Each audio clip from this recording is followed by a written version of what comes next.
One of the saddest things I hear from students as I've traveled around the country for 45 or 50 years is my professors never tell me why they care about this subject. Yes, why should I exactly, care about exactly. it? And I think one of the dangers of Exactly. sort of aging in the academic professions is either that, well, you stop caring sometimes and you start phoning it in because you're burned out, and that problem needs to be addressed.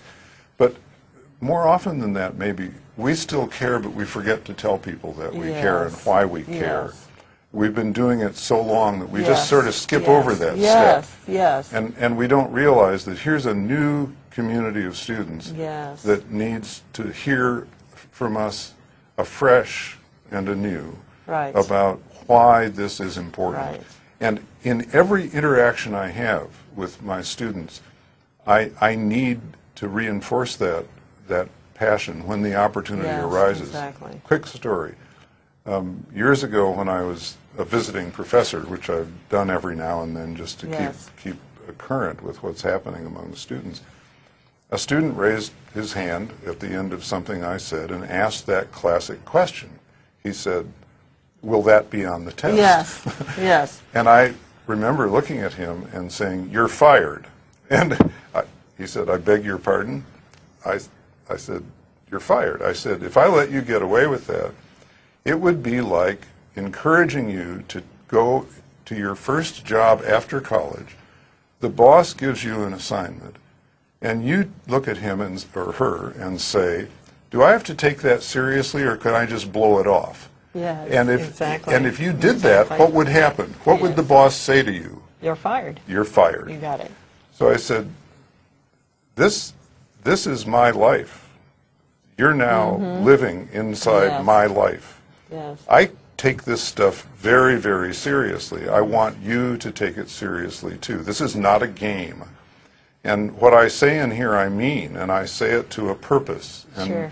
you don't need to ask if it's going to be on the test, because I believe it's something you need to know and understand, whether Yes. it's on the test or Yes. not. Now, there's a difference between this classroom and your first job, which is that here there is also grace and forgiveness. So I hereby unfire you and rehire you. Yes, exactly. But I hope that no one in this Yes, class forgets Yes. what has just transpired Yeah. about the fact that this may not be the real world for you, but it's the Sure. real world for me. And I care about you enough to want to make Yes. this part Yes. of your real world too. Yes. Two thoughts that came to me while you were talking. The idea of, so many of the things we're talking about really are interconnected in very complicated ways, because the whole idea of wearing your love of the discipline on your sleeve, we're back to the vulnerability issue.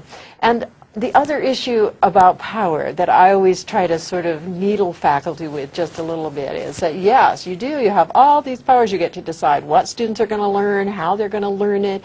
You get to set up the conditions under which they're going to learn it. But do you know what you don't get?